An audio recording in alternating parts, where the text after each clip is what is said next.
Let's take a look at the history behind the Boeville and Newtown Railroad.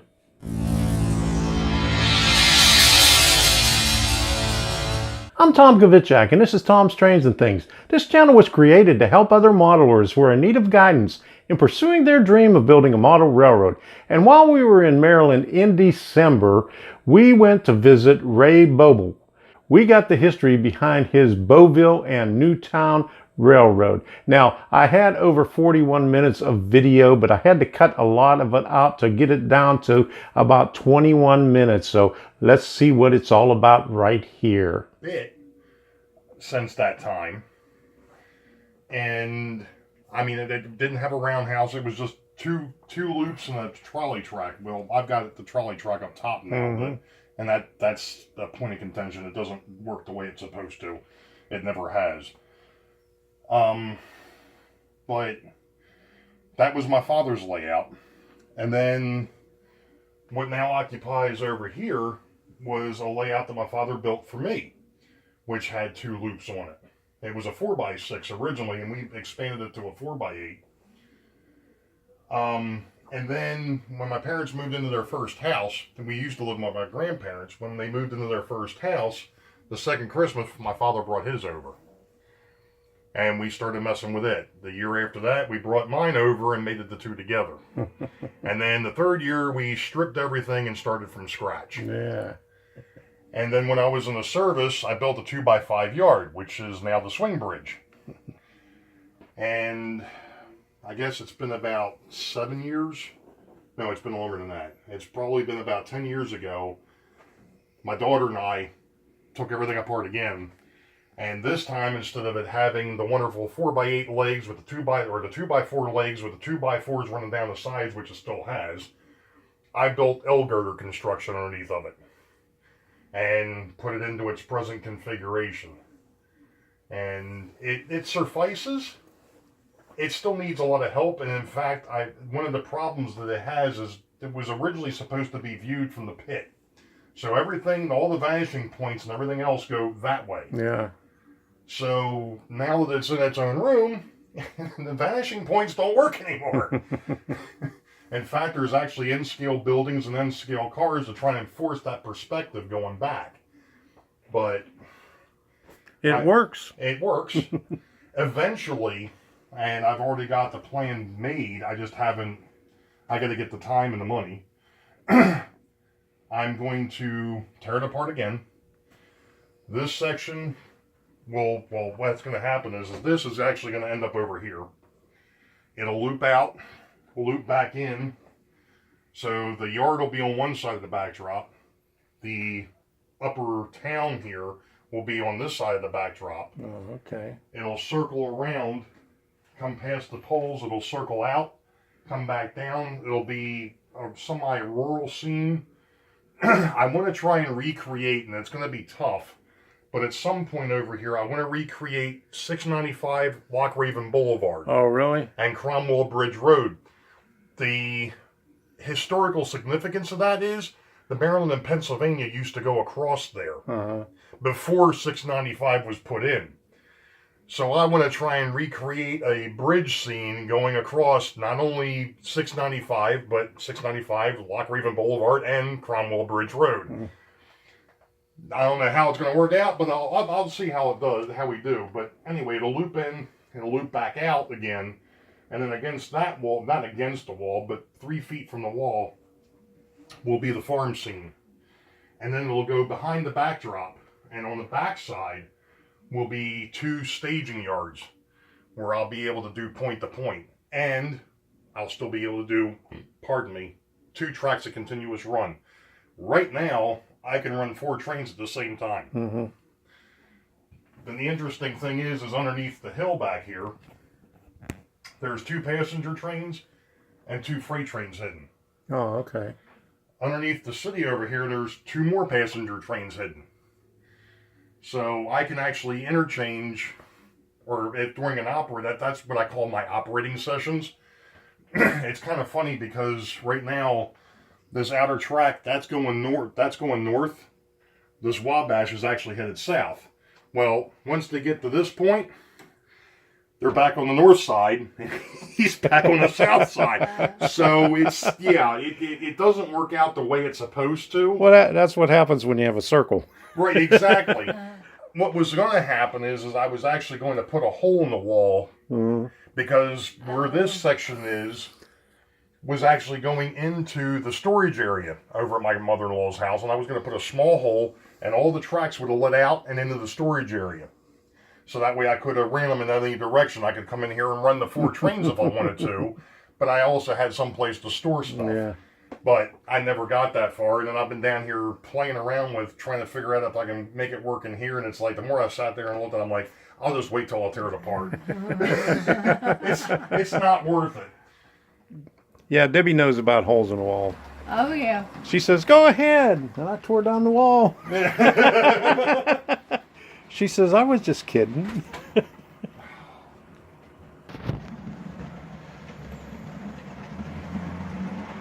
And obviously, and I'm sure Tom's seen some of my stuff, this is strictly DC. There is no DCC on here, although there are a couple locomotives that had DCC. They've been down converted. including that one. That one's probably, actually this is the newest one on the layout. I just got that one last year. Alright, where might the BL2 get off to? It must be under the tunnel. Here he comes. It'll take him a minute. That's me. Like I said, I mean, it's great as a display layout because I can run multiple trains at the same time. As an operational layout, not so much. Not so much.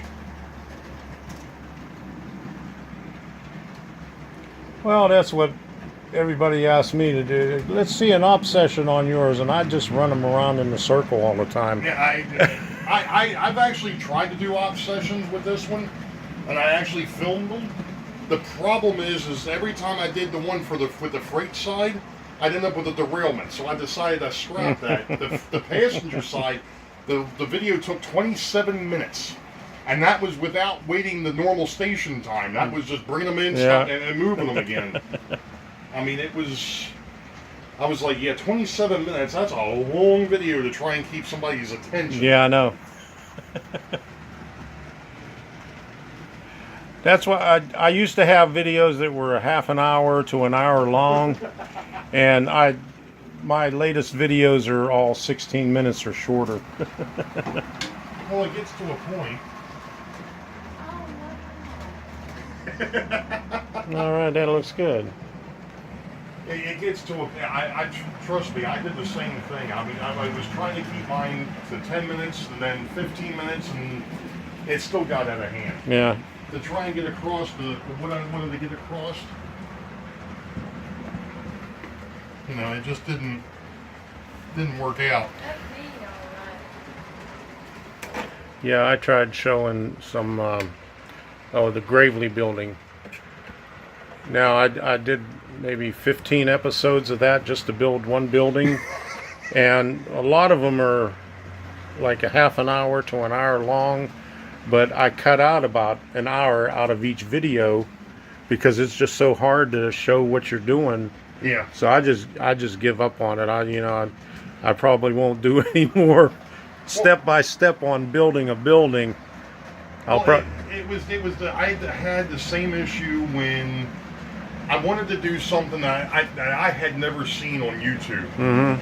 And that particular thing was locomotive maintenance. Going in there and actually, cleaning up the grease, the oil, cleaning up the gears, putting new gear oil or grease in, putting new oil on the bearings, and then putting the locomotive back together. I'm figuring, well, this will take me 5-10 minutes for a locomotive. Not a big deal. I'm sitting there working on one of them, and the very first one I did, it was one of the PATRON locomotives, and I sat there, pulled it apart, then started working on it. I look over at the camera, and I'm like, I'm at 20 minutes, and I'm not done yet. So, you know, the video, I mean, it got the point across for the diesels. And then it was funny, right after I did that, when then Big Bill called me up and said, hey, can you get on the April show and show what you did with the diesels, but do it for the steam locomotive? I said, that'd be perfect. I said, because I haven't done the one for the steam locomotives yet. I said, and they're a little bit more intense. I said, I won't take up too much of the show. I said, but it's something that I think needs to. He said, absolutely. So we did that. So I actually did that on the live show and then made a vlog after the fact. All right. Nice operation. I'm impressed. I am. Everybody that comes down here is like, this is, I mean, the thing of it is it's strictly old school. I mean, the tracks are right on the plywood, but considering the fact, I mean, that's what I've known. Now, when I go ahead and rebuild this thing, yeah, I'm going to go ahead and actually put the cork down and I might do the homosoap. I'm not sure how far I'm going to go with it, but, and of course, some of my scenery techniques may not be exactly normal, but I'm not normal anyways. Well, anybody that's seen my videos knows I'm not normal. well, my scenery techniques are a little weird too. I mean, I make mistakes and then and then it works out. Yeah. I correct the mistakes and that's it. Well, the funny thing of it is the roads are all done in foam core, and it's actually, there's spackling compound that leads up to them, so it's kind of a berm there. The sidewalks, as you see around, are actually done with the thin cardboard from the t-shirts or from dress shirts. Yeah. That's how that was all done. Obviously, I used the beaded board for foam. Now, the thing that really got me, and I didn't realize it until after I painted this thing, if you look back on that over there, that mountain back there, that's not a part of the layout, actually came off the layout when it was over my parents' house years ago. That's a nice dark brown. That's perfect. The other hill that's underneath of it is from my N-gauge layout, which is sitting up against the wall that I did years ago. I called it the test bed. It was the Penn Central Hummelstown division. It was a folded dog bone. That covered part of the dog bone to go ahead and make it look like it took a longer trip. It's got the same color. When Home Depot mixed the paint for me, taking a sample from what I had before, I don't think they got the sample of the paint. I think they actually got a sample of the rust that was on the top of the paint can. And that's the reason why we've got this wonderful, I don't know what you want to call it. It's the lighting. Yeah.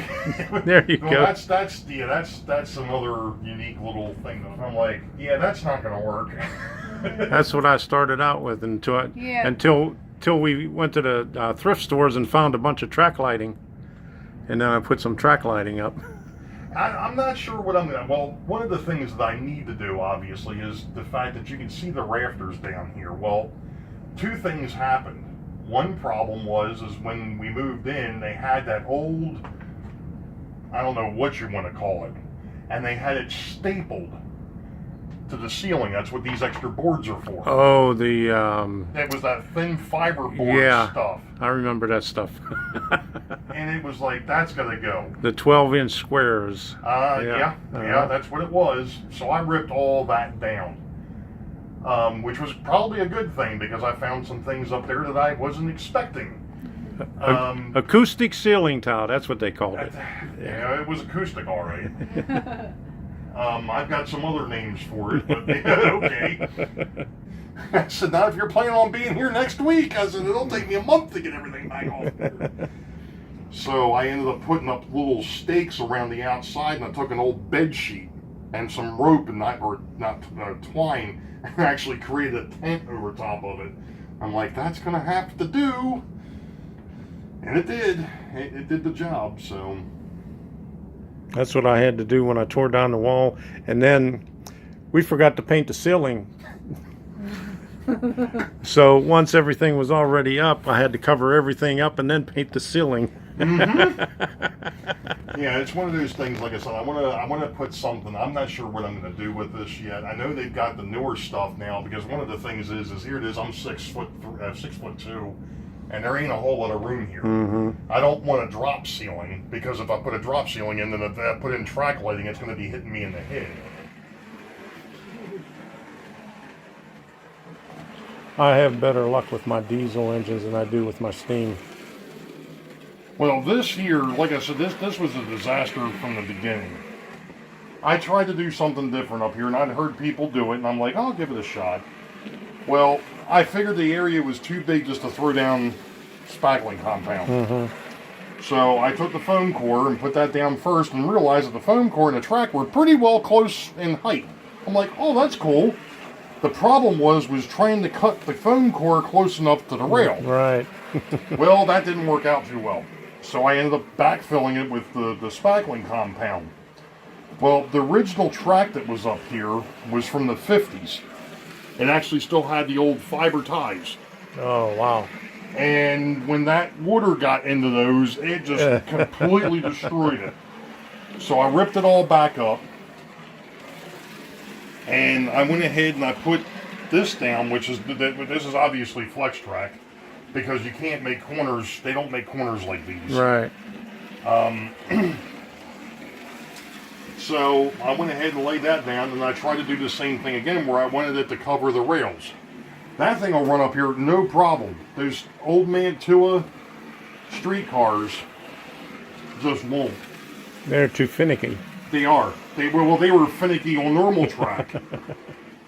They were extremely finicky even on normal track. I mean, we used to have a 45-degree crossing on this 4x8 years ago, and every time they would get hit, blip, blip, they would pause for a second and then would take back off again. So you could run anything else you wanted across there, not a problem. Run a streetcar across it? No. Battery's not included. Yeah, battery's not included anymore. Okay. That is a relic from the 80s, and that's how it used to be over at my parents' house years ago. October-ish, November, we'd come out of my grandparents' attic in their garage. We'd come over to my parents' house, we'd set it up, wire it all back together, test everything out. Christmas Eve, we were putting the scenery on. They would stay up till March, which was my grandmother's birthday. After her birthday, we'd take everything off of it, put it all back in the boxes. The boxes went in the storage in the attic. The layout came back down and went into back of my father's station wagon, back over to my grandparents' garage, back up in the rafters until October. That's what we did every year, and it was amazing. Every year we would just finish up in time for Christmas Eve. We would finish literally at 8 o'clock at night on Christmas Eve. Wow. I'm impressed. Thank you, very good, very good. What I'm really waiting for now is to see what the next evolution of this is going to be like. Because the plan that I've got of literally taking up better part of the square footage down here, I mean, going from 4 tracks back down to 2, which isn't really what I want, but because of the space, it was just too hard to put the 4-track main back in. I mean, even though we've got the northeast corridor right down the road, and it would make perfect sense to have a 4-track main, there just isn't enough space down here for it unless I was doing N-gauge, which I'm not going to do. I've got N-gauge, but I've got so much, as you can see on the shelves, and I've still got, and I tell everybody, I've got like 6 boxes of rolling stock underneath the layout that I can't use because I've got no place to put it. There's your 2 L girders, one there and one there, and they're about, this is a 5-foot section out here. They're close to 4 foot. I can go ahead and I can shrink that back in, I can expand it back out, and the only limiting factor that you have is, how far out you want to go. Yeah. Because the thing is with the cross bracing, which of course on here is all 2x4s. I mean, you could dance on this thing if you really wanted to, but that's what I do on mine. Yeah. No, I climb up on there and crawl all over the place on it. Oh yeah. I have the L girders on there, and I got like 1x2s going across. The 2x4 legs that go straight down to the floor, and of course I've got the T-nuts and the bolts. And I just have a board underneath of there just to keep it from scratching the floor. I like that little chair there. You can just sit back and relax and run your train. That chair actually is, there's a story behind that chair, but it was perfect when my daughter would come down here and help me out. Yeah. Everything on here, all the names have a meaning. Boeville, which is a play on my last name, which is Boebel. Wakert Hill was my mother's grandparents. That was their last name. Newton's Farm is actually, or Newtown as it is actually a play on my mother's maiden name. And then the section over there with the German-looking houses, when a buddy of mine first gave them to me, I'm like, wow, these look just like the houses I saw while I was over in Germany. So I named it New Bolscheid, which is where my wife's family's from. Over in Germany, they're actually from Bolscheid, so it became New Bolscheid. So everything has a meaning. Now I know that I've been pronouncing your name wrong. Everybody, it's funny. It's funnier than heck. I always tell people, I said, I've got the easiest name to spell and the hardest name to pronounce. And they're like, what? I said, I've heard it called all sorts of things. And I said, the funniest thing of it is when you run up against a true German, they will say it in the German way, and that's Boebel. So I've been calling you Boebel, so I'm sorry about that. Yeah, it's close. It's close enough. Hey, at least you got mine right on the nose. I've listened to your videos a few times. I'm just sitting there. In fact, the other day I was listening. Like Tom, okay, I got it.